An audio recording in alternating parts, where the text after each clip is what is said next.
Hi everyone, I'm Elizabeth Voss, Editor-in-Chief of Disobedient Media, and after a few weeks of no videos, I am back once again to read you one of our articles. I thought I would read you an article I published earlier this month, I think the day after Susie published her masterwork, but the article is called Inhuman, What the Establishment's Bot Hysteria Reveals About Their View of the Masses.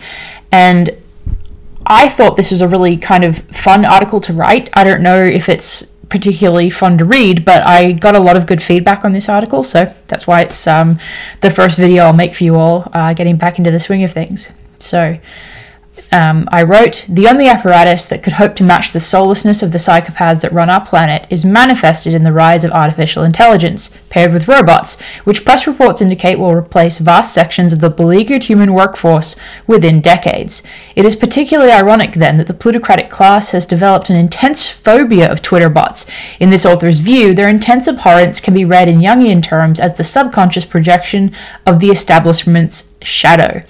That is, the more the elite protest about the use of bots on social media, the more they are likely to use such technologies and similar tools to attack the very human public that they constantly misidentify as inhuman bots. The concept for this article arose after a minor furor erupted on Twitter regarding an application that was designed by Robhat Labs, and I'm not sure how to pronounce that, it's Robhat, but Robhat Labs intended to identify bots disseminating political propaganda, which was found to have been incorrectly classifying many real human social media accounts as bots, myself included.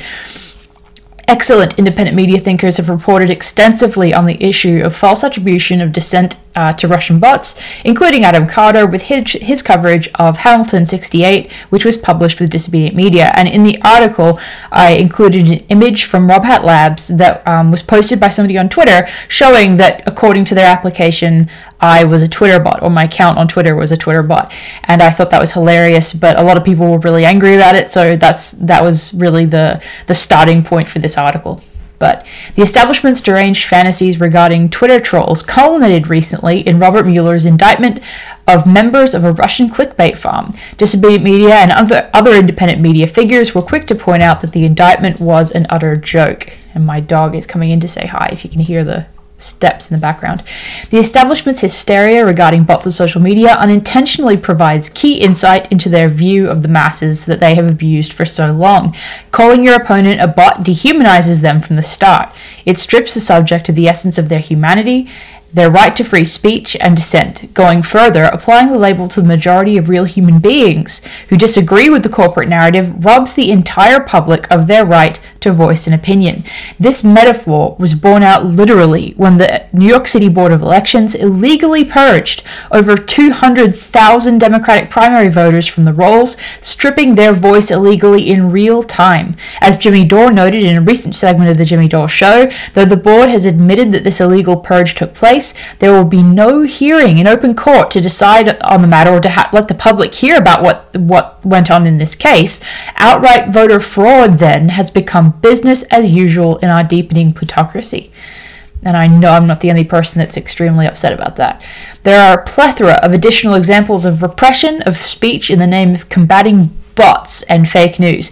These stretch from the alteration of Google's algorithms to decrease the likelihood of searchers returning anti-establishment websites, YouTube's demonetization of anti-establishment voices, Twitter's censorship of roughly half of all tweets that include the DNC leak hashtag, and Facebook's intense censorship of independent media, to name only a few examples. And since this was written, we obviously had Twitter lock out Caitlin Johnstone, Twitter locked out Jared Beck. Beck and Johnstone were both locked out for a week, and then they suspended Lori Love over nothing. It was absolutely insane and absurd, and I wrote another article which I'll read to you in the near future about Lori's suspension and what he thought about that, what he told us about that at Disobedient Media. But suffice to say that if his suspension had happened 6 months earlier, he said that it could have severely affected his case, which he won. So it's a very serious topic. But anyway, back to this article. So what else does the elite's conversion of citizens into botnets tell us about their worldview, about the worldview of the elite? Like an unintentional poker player's tell, their obsession reveals the synthetic character of their own technocratic mindset and the method by which they will attack and seek to control the masses. Put as simply as possible, the plutocratic fascination with everything inhuman reflects their own deeply psychopathic character. This is clear when appraising prominent figures within the establishment who control corporate press and the dissemination of information on search engines. So many of these figures simultaneously spearhead the development of artificial intelligence and the trend towards replacing the work of human beings with robotics. And that's another really huge topic that I also wrote an article on that followed this one, which I'll make a video of very soon for you all. But I want to point out at this point in this article that initially this piece was much longer, and it also talked in depth about artificial intelligence as well as robotics, but it became so long. I mean, it was going to go upwards of 5,000 words, so I cut it in half, and the second piece became the article that was published just after this one that focuses on artificial intelligence. So that's why I mention it here, because I was beginning to go into the second half of that initial piece that I wrote.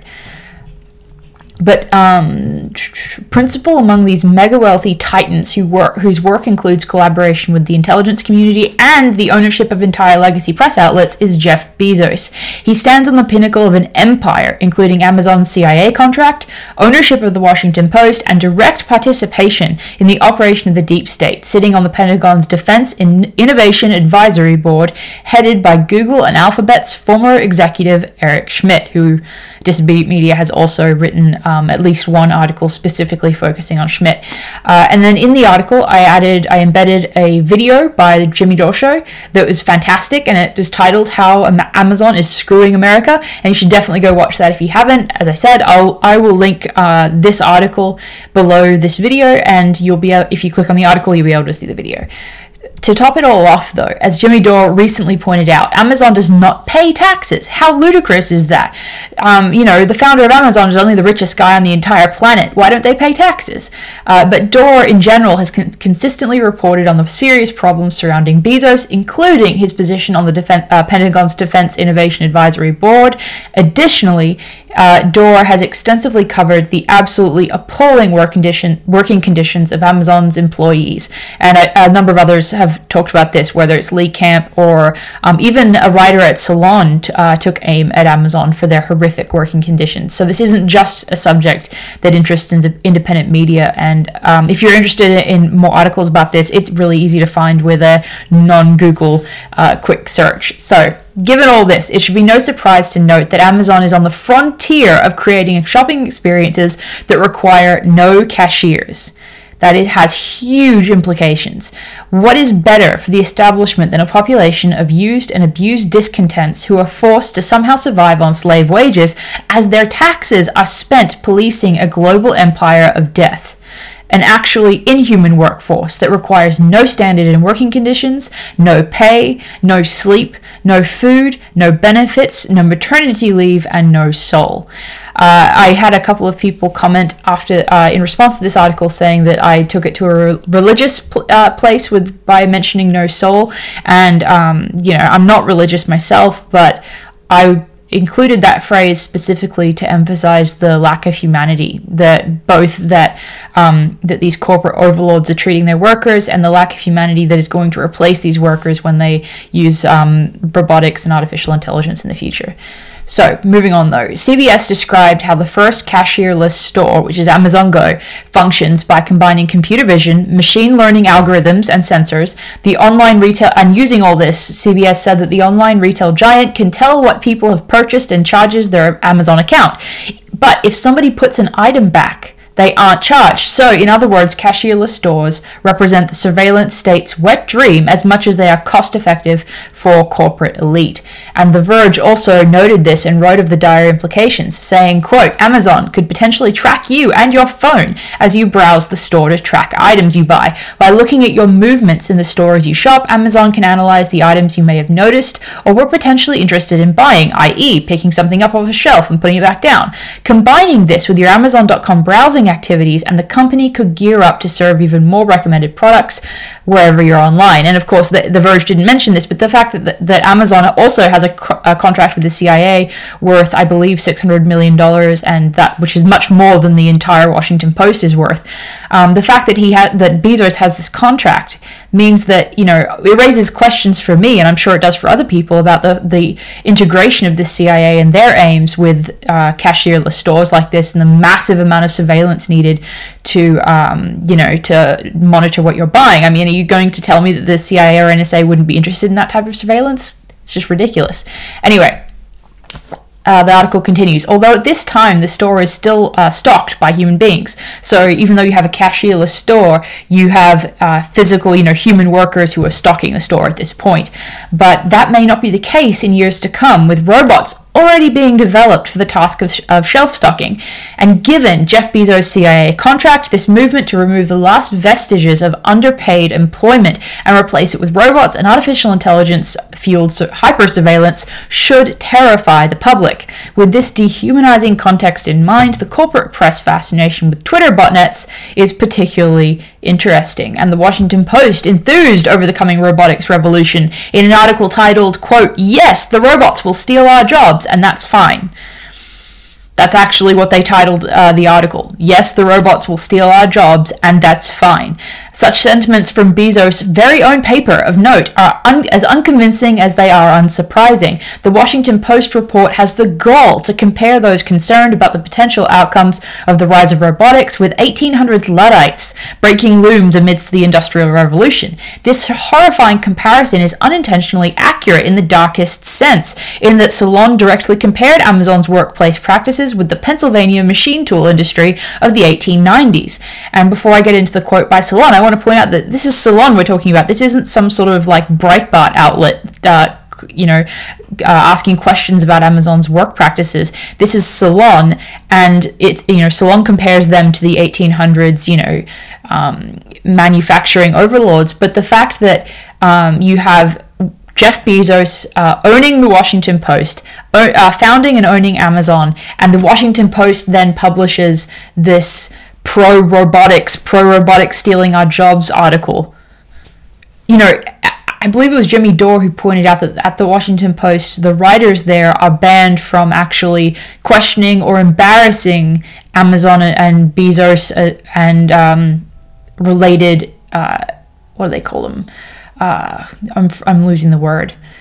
Sponsors, that's the word. Sorry, apologies, brain fart. But the fact that writers at the Washington Post are not allowed to criticize sponsors means you have titles like this. Yes, the robots will steal our jobs, and that's fine. So you have this huge conflict of interest at this paper that's supposed to be revelatory, and they just made a movie about how wonderful and brave the Post was. Well, this is not wonderful and brave. We're way beyond that point now.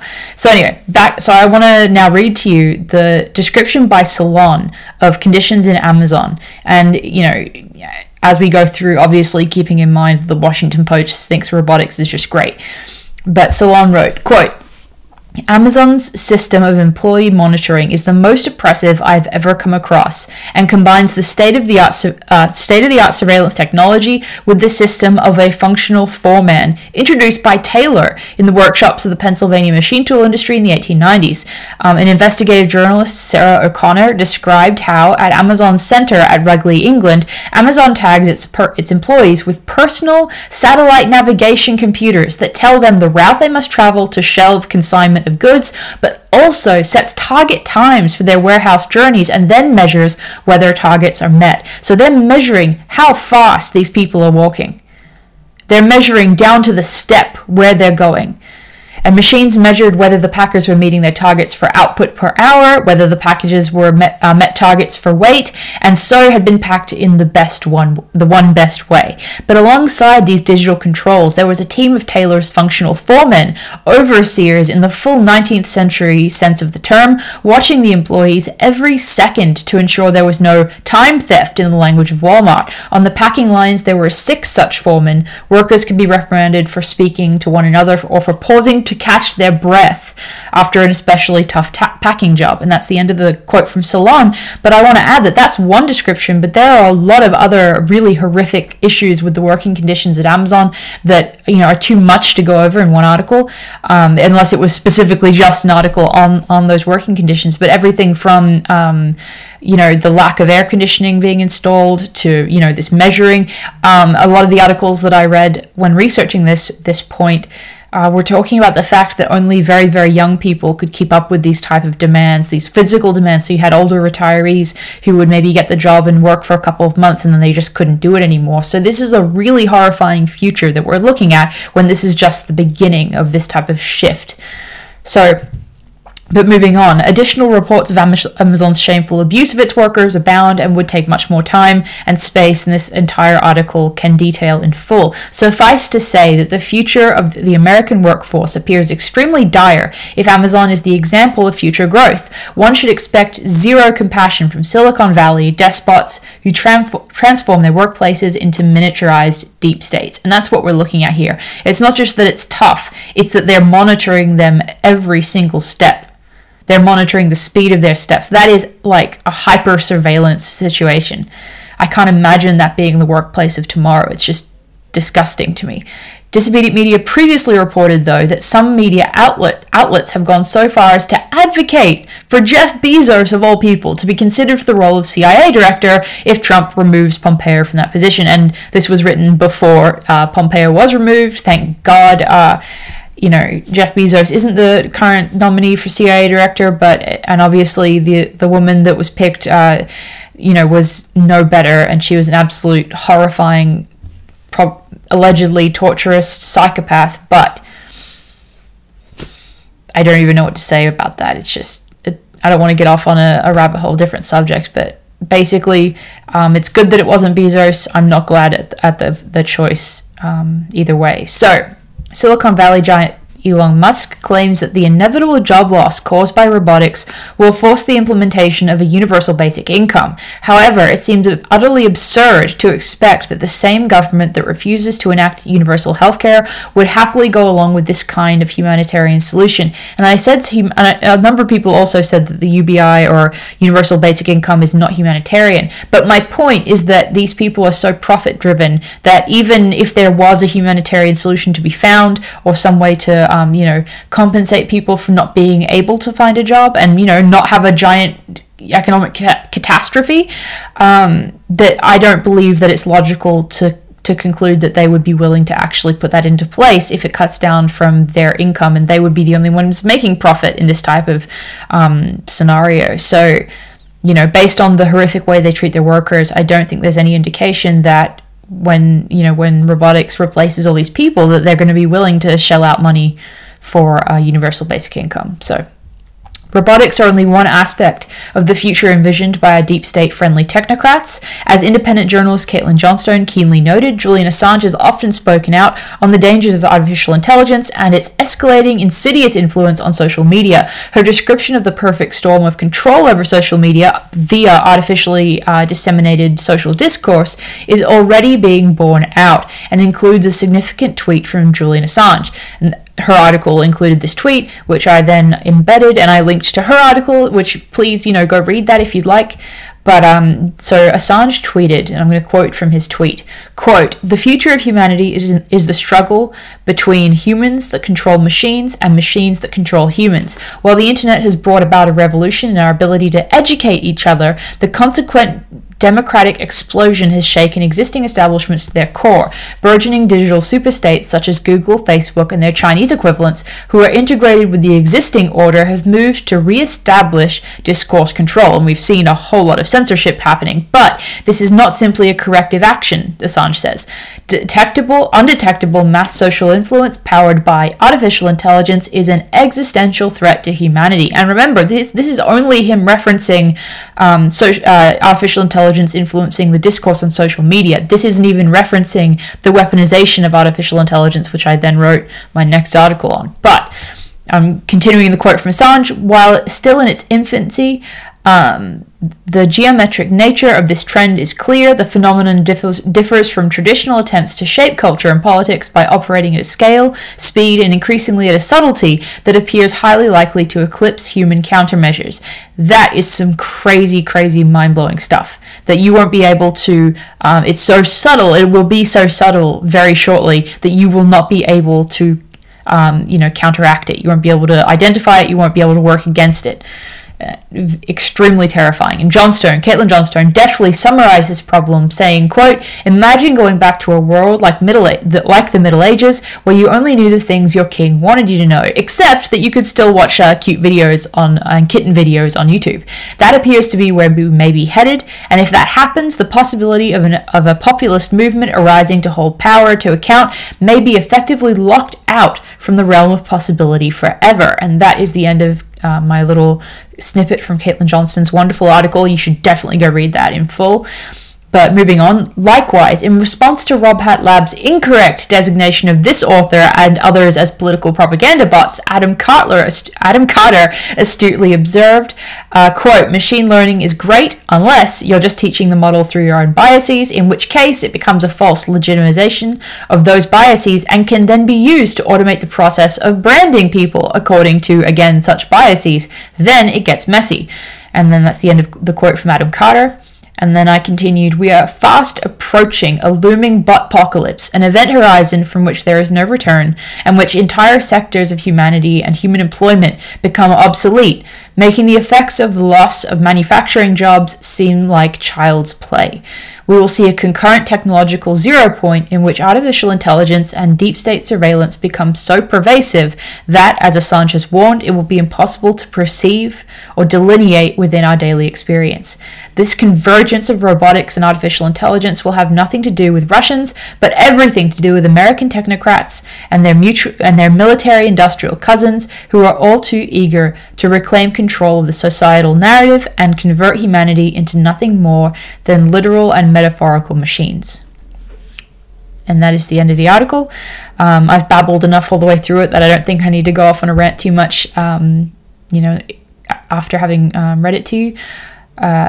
My name is Elizabeth Voss. As you know, I'm editor-in-chief of Disobedient Media. You can find me on Twitter at Elizabeth, Leavos. Disobedient Media is on Twitter at Disobedient News. You can also find us on Facebook, but if you haven't got a Steemit account and you do have a Facebook account, I would definitely suggest that you create a Steemit account and start sharing around your thoughts on Steemit, because it's a much, much better alternative to social media like Facebook, and it can't be censored. So that's really fantastic for independent media. If you would like to support me on Patreon, you can. I'm Patreon.com/Elizabeth, Leavos. And without a further delay, I'll let you go. Thank you for watching this video, and I will see you next time.